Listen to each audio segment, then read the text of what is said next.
I am utilizing the Bit Integrations plugin to establish a connection between these two platforms.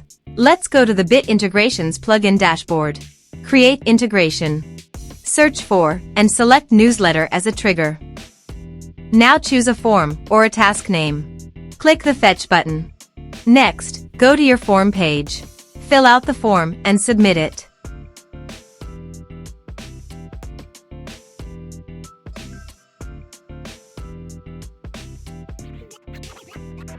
The data has been successfully retrieved. Set action. Search and select an action. Twilio. Give your account SID, Auth Token, and phone number. So please visit the Twilio console. Copy the Account SID, Auth Token and Twilio phone number. And paste it here.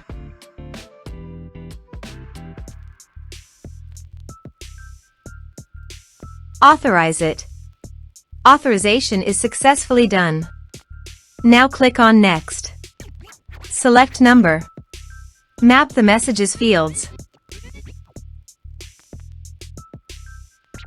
Here are advanced features in conditional logic. If you want, you can use it for your own requirement. Click on Next. Finish and save it. Let's submit a form.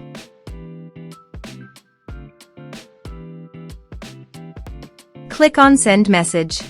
Form submitted successfully. Now go to the Twilio site and refresh the page. And you can see the message was sent successfully. Thanks for watching.